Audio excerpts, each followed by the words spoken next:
Carpe diem, a Jegulus fanfic written by Els31 and read by Heo Stories. Regulus Black is a qualified neurology doctor and training to become a neurosurgeon at only 23. Having moved back to London to escape his parents after they moved to France when he was 15, Regulus is doing fine. He's qualified, he's already progressing his career, has a great set of friends, and is building a solid reputation as one of London's best young doctors. He hasn't spoken to Sirius since his oldest brother ran away over 7 years ago, and he doesn't care, because he doesn't speak to any of his family anymore. And after all, Sirius was the one who left him behind. And then James Potter walks into the ward one day to give his mother some lunch, claiming that all hospital food is an abomination, and everything comfortable in Regulus's life comes crashing down. Um, Content warning for the whole fic. Well, there's going to be descriptions of abuse and neglect off the top of my head. And well, I'll leave a list in the description, which I will update when I think of a new one. Um, Chapter 1, Another Day at the Office. Warning for this chapter: brief slash undetailed toxic home, brief mention of death of a parent. 1. A stack of files drops down on the desk in front of Regulus, jumping him out of his trance while he was in while scrolling down the drug list to prescribe to an epileptic with another round of prescription drugs. When are teenagers going to learn the consequences of not knowing their alcohol tolerances? Without looking up from his computer, Regulus replies, "Having fun down at the emergency? It's a Friday night.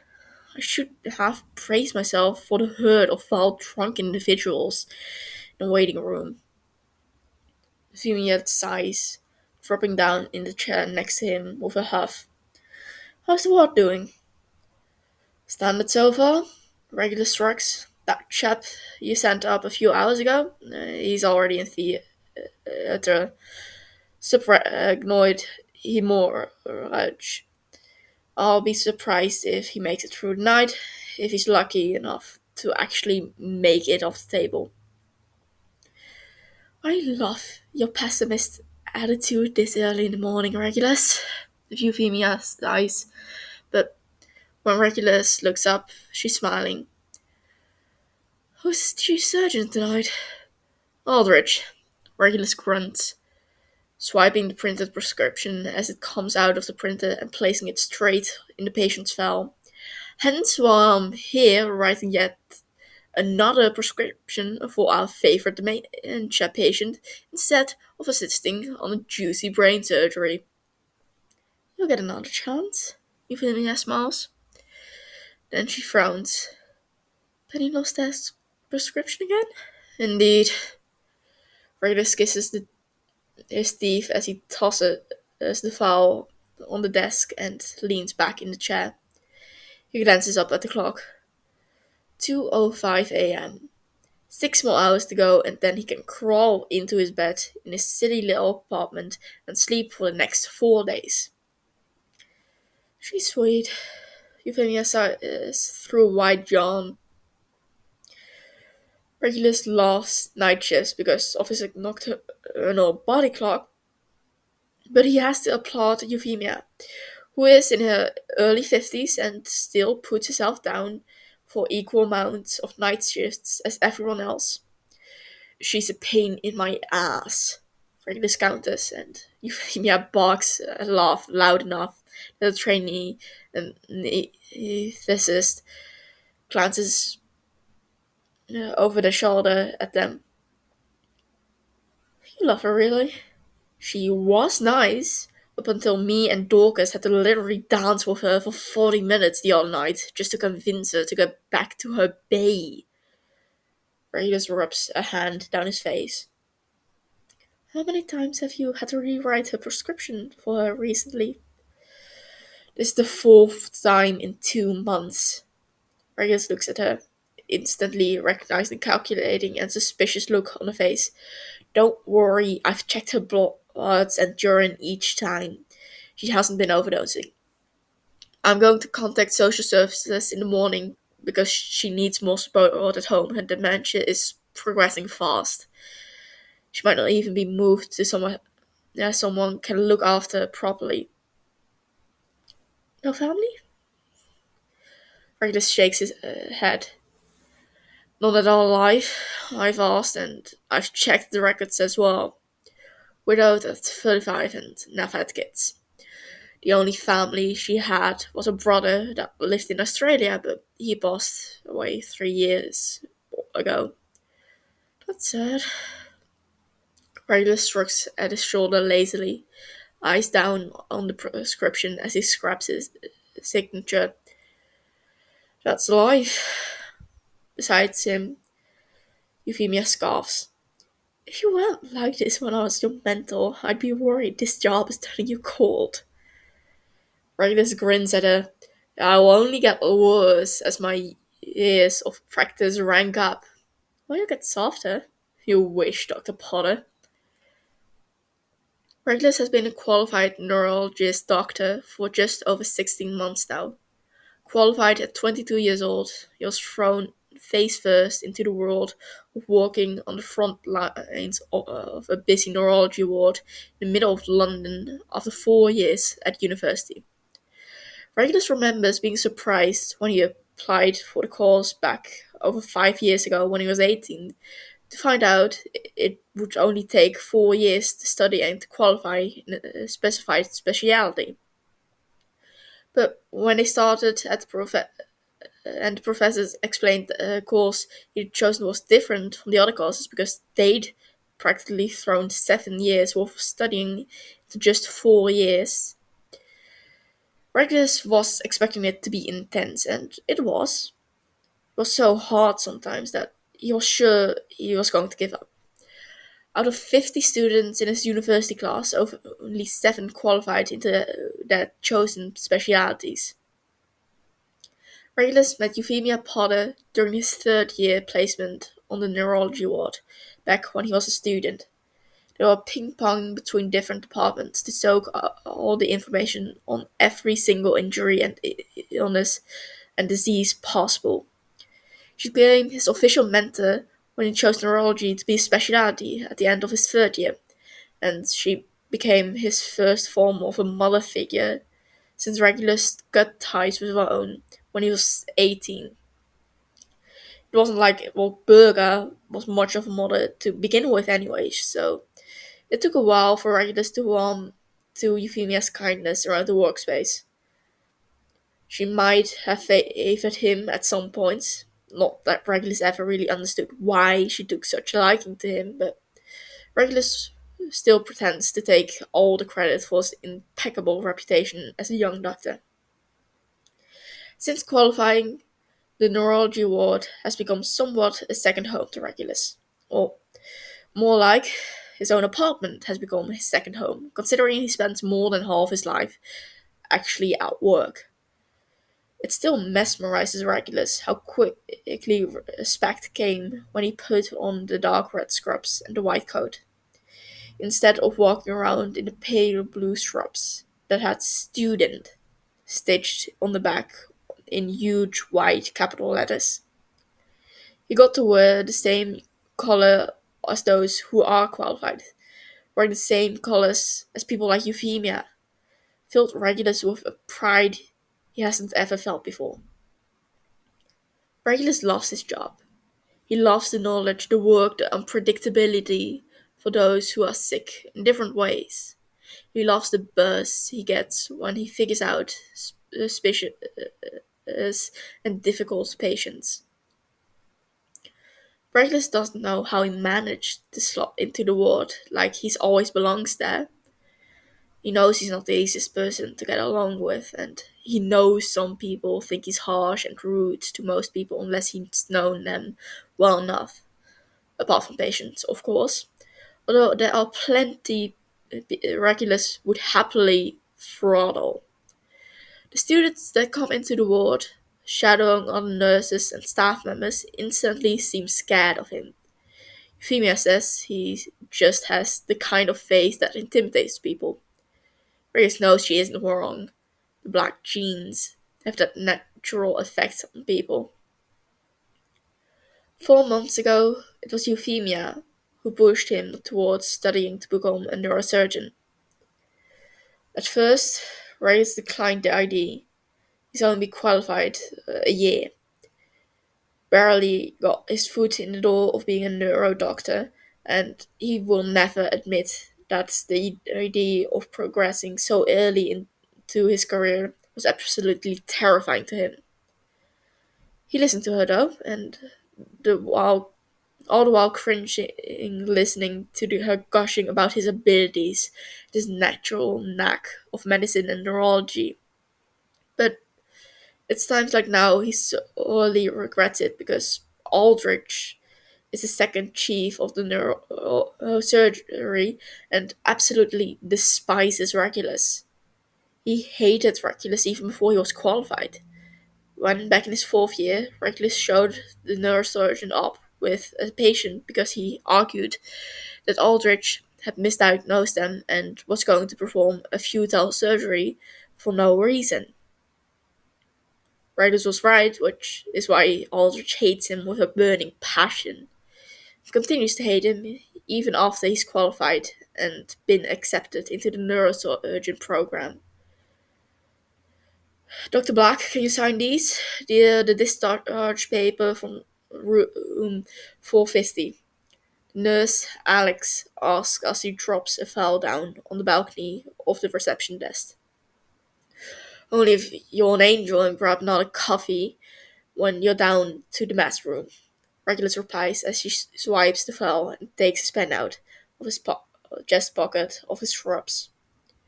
Everyone on the ward are also aware of Regulus's slightly concerning caffeine addiction. It's often the way people get him to soften up by offering him lattes and free coffee. Alex is particularly good at remembering about it. Black with no sugar? You ask every time and it never changes, he replies as he hands back the papers. Thank you, nice to see you too, Dr. Potter. Alex smiles. You too, Alex.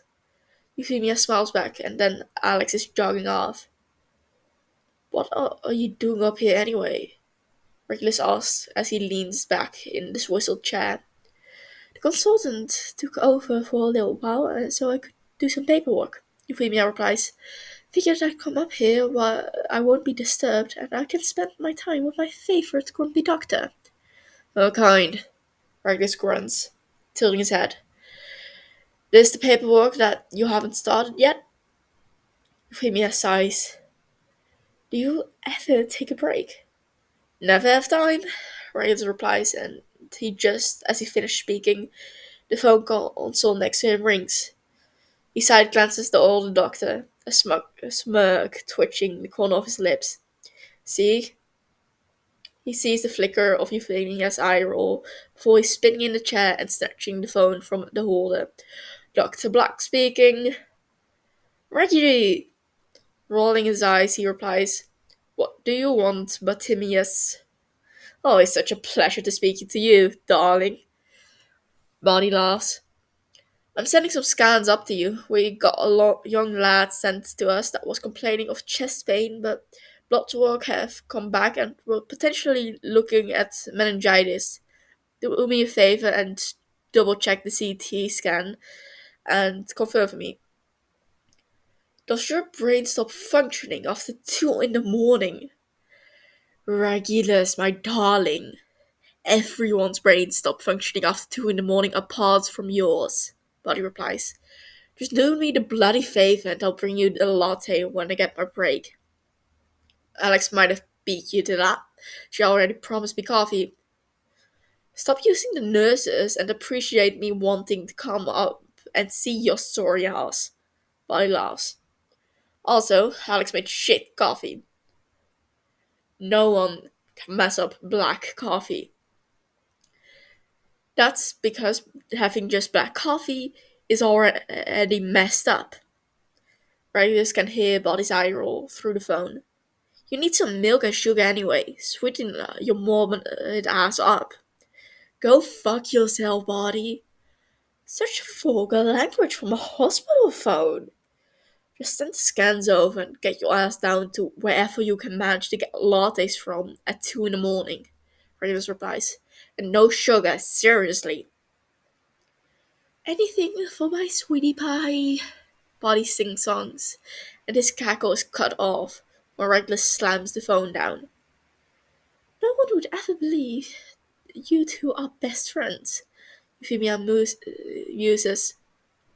She's got her files open now, fountain pen in hand. She looks amused as she glances at him from over the top of the papers. Regulus rolls his eyes. Again. He's like a parasite, Regulus replies as he opens the scans that have been sent over on the computer. As soon as he latches onto you, he never lets go. Lovely, Female chuckles. Body's assumption's correct. We got meningitis case coming up. Rios looks at the scans for another moment. It's small, but it is there. Clear as day on the man's spine. Indeed, Rios sighs. He phones Body back and tells him to bring the patient up whenever they're ready. Within an hour, the young boy is on the ward, with antibiotics going through an IV and settled in one of the side rooms. Euphemia is gone by the time Regulus gets back, but it doesn't matter because a nasty trauma patient is sent up from A&E that has Regulus's hands tied with CT scans and MRIs for the following 2 hours before he's wheeling them into surgery. The rest of the shift passes in its orderly and jam-packed fashion. Body never comes up with his latte, but Regulus figures cardiology got busy at some time during the last hours of shift, as it did for neurology. Body was right though. Alex did make a shit black coffee, but Regulus is so used to them now that he drank it purely for the fuel of caffeine instead of the taste. Regulus is 40 minutes late handing over to Dorcas, but he doesn't think she minds, as when he finally makes his way back to the neurology reception desk, she's happily flirting with Mary. Sounds like a fun night, Dorcas muses once he's finished giving her the rundown of the patients and schedule for the day. Enjoy your 4 days off, Black. Anything fun planned? Regulus coughs and bends over his beeper. Coursework and wine are the only things on my agendas for the next 96 hours. I'm not even surprised, Dorcas laughs. Dorcas qualified a year before Regulus, and despite being in a different training years, they spent a lot of time together when they were both students on the neurology ward. Both of them particularly hardened and cynical personalities. They have always gone along like twin flames.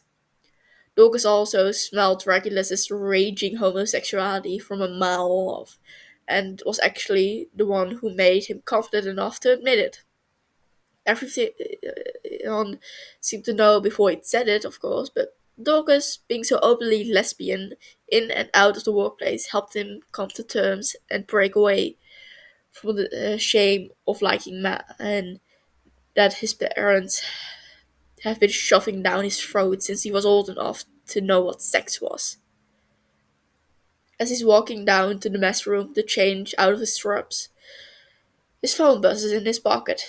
Pulling it out while dodging the traffic of wave and fresh staff coming in for the morning shift, he reads 2 texts from Body.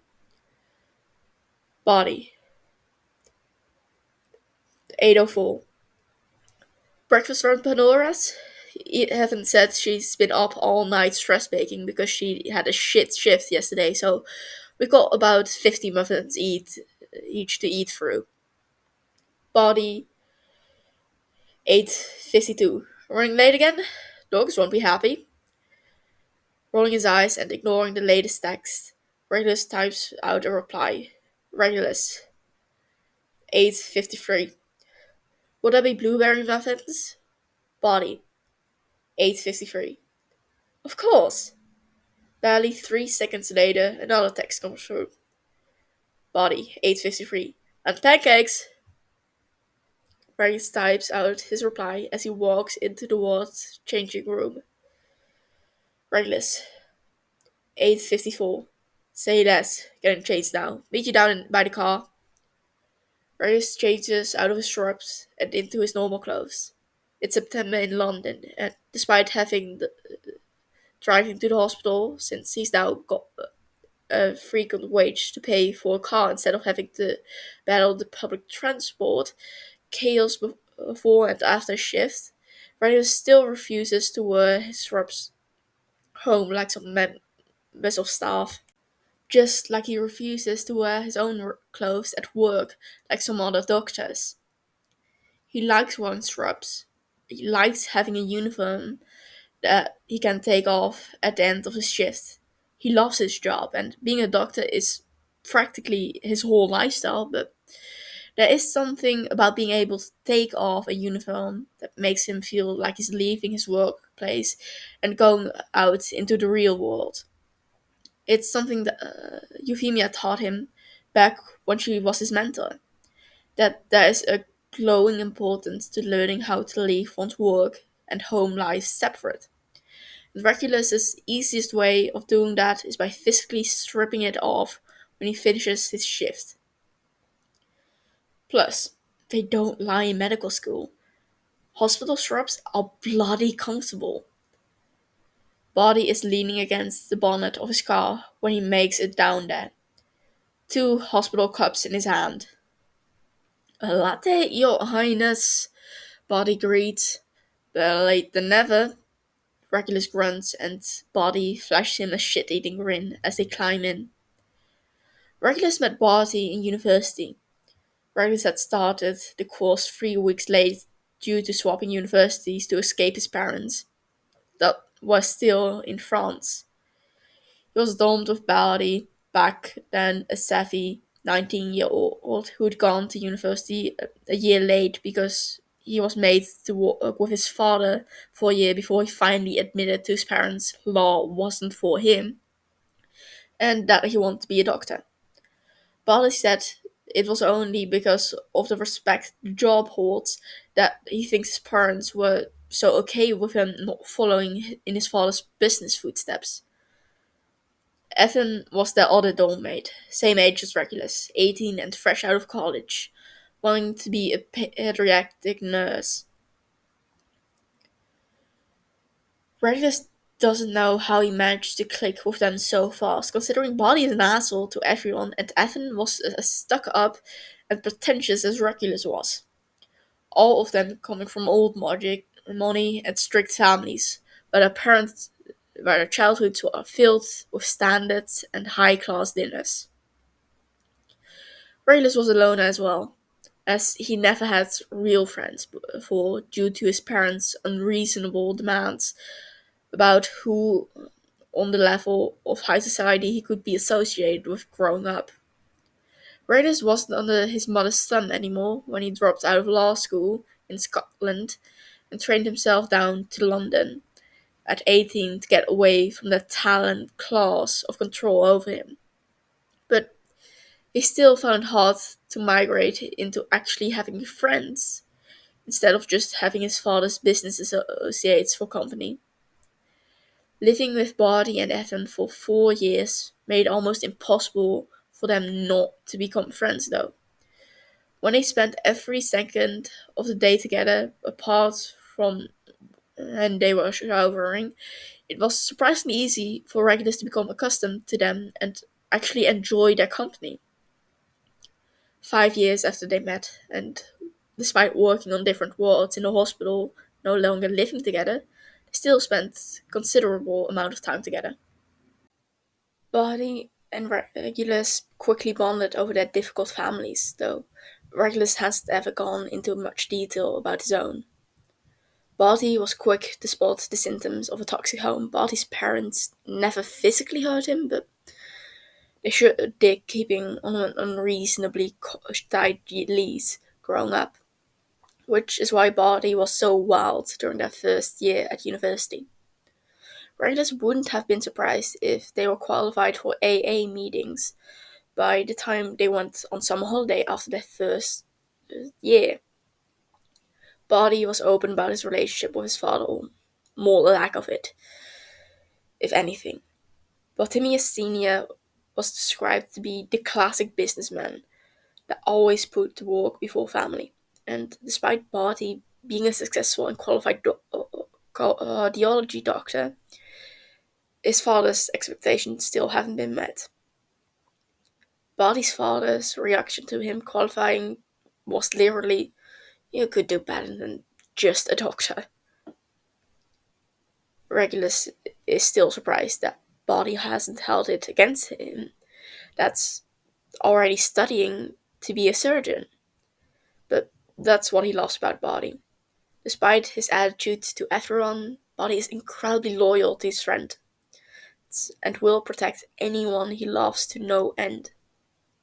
So, when Regulus admitted to him that he's already studying to become a level up, Barty was nothing but supportive. He still took the piss for a long time about Regulus being a small ass and a nerd, but the pride in his voice drowned out the snidiness. Just meaningless teasing, and Regulus knows that. Barty and Evan became the brothers Regulus lost since Sirius ran away when he was 15. Them and Pandora replaced the family that either abandoned him or drove him to literally cutting them off. Regulus hasn't spoken to a single member of his family since he was 18, and yet, 5 years on, he still doesn't need them. "It's my mother's birthday on Tuesday," Barty said after 10 minutes of sitting through London traffic. Rain is hammering down on the windscreen, so riders can't even begrudge sitting in London rush, because if they'd got the train, they would have been soaked to the bone before they even got to the station. "That's come around fast," Regulus replies after a greedy gulp of coffee. "You going home to see them, or are they coming here?" "Are you kidding me? I'm going to them. No way am I giving my father any more ammunition to slate my life by showing him my bullshit apartment." Barty scoffs.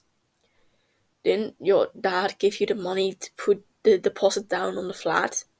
Regulus asks, despite already knowing the answer. "Your point?" "You know what my point is. He gave you the money to buy a hotshot flat anywhere in London, yet you chose to buy a dingy one just to spite him." Barty shrugs, feigning innocence, but Regulus can see the twitch of a smirk as he pointedly looks out the window. "Maybe I want to see what it is like to live without luxury for once in my life. We lived in the dorms for a year, and then a student house for 3 more, where we had to share one bathroom." Regulus replies, "That was not like luxury for you. You don't get to comment on my life choices when you keep the last 18 of yours secret," Barty chides. Regulus replies with nothing but a silent nod. Barty is right, he supposes. None of them know where Regulus came from, apart from that he was born in London but lived in France for a while. He just thinks it's easier to keep the rest of the details for himself. "He already thinks my career is a fluke because I've settled for being a doctor," Barty grumbles, naturally changing the subject. "You know that's a dick. You've been qualified for barely 16 months. You're already trained to be a surgeon, Regulus," Barty replies dryly. "Well, yeah, I'm smart. Regulus shrugs his shoulder. It's a wonder you've made it past second year, if you ask me. Fuck off! Regulus grins, flashing his teeth. When are you going down? Body moans pitifully. Train's booked for Friday morning. Should be fun, Regulus tries, even though he knows it's futile. Body hates going home. Regulus supposes it would be the same if he still spoke to his parents. It's a waste of a holiday, that's what it is. Body grumbles. He groans loudly, slumping down in the passenger seat dramatically. Feel free to cash the car any time now. I'm too injured to make the journey. Say you got food poisoning. Can't get the train because you're shitting yourself every 5 minutes. Used that one last year, I won't believe it again. Body moans into his hands. Well, I'm out of the ideas. Body glances at him. You're meant to be smart. I am. I just don't want to waste brain function when it's fun to see you suffer. You're evil. You wouldn't like me if I wasn't. Regis indicates to get off the busy main roads of London and take a backstreet shortcut to head towards Pandora's. Regis meant Pandora Fontaine in his first year of university too, except she wasn't living on campus but instead at a home and just commuting to campus for classes. She was taking a midwifery course, but Regis and her first interacted in the library when she sat down at his table and said he looked lonely. She instantly declared herself to be his friend, and at first, Regulus was repulsed. She was far too bubbly and happy for Regulus to even fathom spending any decent amount of time with her. She bothered Regulus a lot in the library, always sitting with him. Regulus doesn't know when he went from dreading her to adoring her, but it was a gradual switch, so subtle that he doesn't remember when he started to enjoy her company.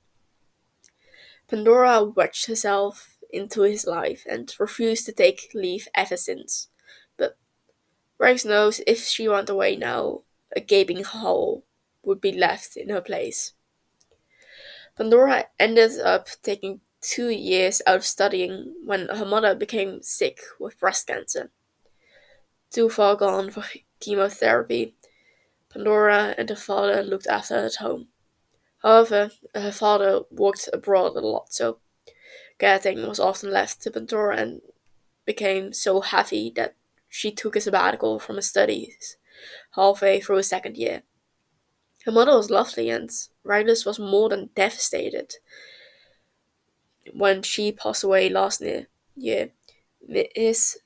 Mrs. Fontaine was a tough cookie, easily the most wonderful woman he's ever met, and he'd spent a lot of time around the Fontaine household helping out towards the end.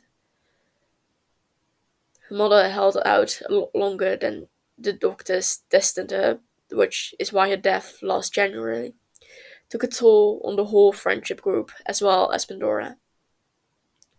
So, Pandora continued her studying last September after taking a year out to cope with the huge loss.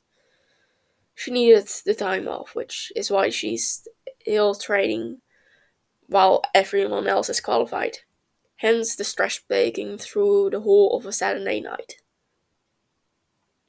Bryce doesn't mind though, because he's so tired he can't even fathom the idea of cooking for himself right now, and if Pandora's breakfast wasn't on offer, he would be going home to sleep on an empty stomach, which happens far more often than not. Pandora lives in a flat in Islington. It's small and shabby, but with the money she's inherited from her mother, she's managed to snatch up a decent place for studying and living in London. Plus, it's not too far from the hospital Regulus's apartment in Kensington, so it's never out of his way to go up after the night shift for some free breakfast and muffins. Finally parked up and letting themselves into the apartment. Two of them are swarmed with the smell, of fresh pancake batter and coffee. Honey, we're home, Buddy calls as he kicks off his shoes. Kitchen, Evan shouts back. Walking into the kitchen, Regulus realizes Evan wasn't exaggerating when he told Barty that Pandora was stress baking. Every surface on the small kitchen is covered in trays of muffins, piles of pancakes, and an unnecessary amount of variety cupcakes. Fucking hell, Pan, Buddy cackles. What the fuck happened to cause this? Pandora is elbow deep in kneading some pastry in the sink, flour and batter in her hair and on her face. Her pajamas are covered in bits of uncooked food and crumbs. Barty drops down on a bar stool next to Evan, who is munching through a muffin, cheeks stuffed like a hamster. Barty instantly takes a pancake off Evan's plate, shoving the entire thing in his mouth. Reyes passes them this just as Evan starts squabbling and instead heads straight to Pandora. Morning, he greets, leaning on the side next to her. Rough night. I like to call it therapeutic, Pandora replies. She stops kneading and looks at him, a warm smile forming in her face. You look tired. Don't all people after 4 night shifts? Pandora tilts her head slightly. I made blueberry muffins just for you. Regulus smiles. That's why I'm a favourite. Oi! Polly cries from behind them. He's got flour in his hair now, and Evans has a cupcake icing on his eyebrows. I thought I was your favourite. You are 6 hours late giving me my latte. Regulus replies. You've been demoted. What about me? Evan gasps. You don't bake me muffins or bring me coffee. Speaking of muffins, please start eating them, Pandora says, waving a flour and pastry covered wooden rolling pin over her shoulder. Regulus watches as bits of fluid fly off it and land on the surface of her kitchen counter and floor. I've got 15 sausage rolls ready to come out of the oven in 5 minutes, and I haven't got anywhere to put them. You know, Panda, if I didn't know any better, I'd say you're trying to make us fat, Barty muses. Well, you can all do with more meat on your bones, so stop whining and start eating, Pandora demands. She points at Regulus with a battered covered finger. Especially you. Regulus blanches, leaning back to avoid getting assaulted with food debris. Why me? Because your thighs are skinnier than my forearms, Pandora quips. I've seen babies come out of the womb way more than you. Now sit down and start eating a muffin. Oh, it's mean when you stress big. Regulus grumbles, but still he takes a seat beside his body and snatches a blueberry muffin off the stack. It takes him a lot of self-control to not audibly moan when he takes the first bite. Pandora is a seriously good baker. So, what happened yesterday? Barty asks. Him and Evan stopped having their food fight and are now both scarfing down pancakes drenched in nauseating amount of syrup. I flunked cannulating a 20-something-year-old in front of her family, my mentor, and a full room of doctors, Pandora replied, and her voice is low with sadness. The head midwife was there too, and I've been so embarrassed in my life. I took 2 attempts before the mother asked for someone more competent to try because I was hurting her child. What a bitch, Buddy grumbles. Don't worry, Pan, we've all been there. Wait till you're qualified and trying to show a student how to do it and it will get the fame. That's embarrassing. Happens to you often, does it? Ryan asks, and he picks a chunk of muffin off and plops it in his mouth. Buddy rolls his eyes. Not everyone is a natural at shoving needles in people's veins black. I'm natural at everything. Body knocks the muffin out of his hand and it smacks Pandora in the back of the head. Safe to say, Body does not get to take home any of the homemade sausage rolls.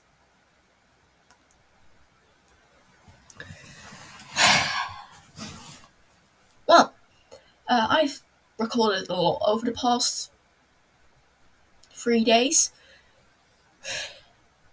But I'm going on vacation and I'm not in the country the coming 2 Saturdays, so I had to do something.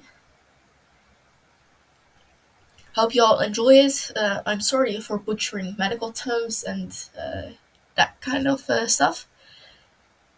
And also Pandora's last name. Yeah, I should have done research on that. And I'm sorry for butchering places in London. Yeah, but hey, this is the new fic I'm working on. Uh, it's not complete yet, I think, unless it was completed in the 5 weeks I did look at it. No, it hasn't been completed. So, here it is.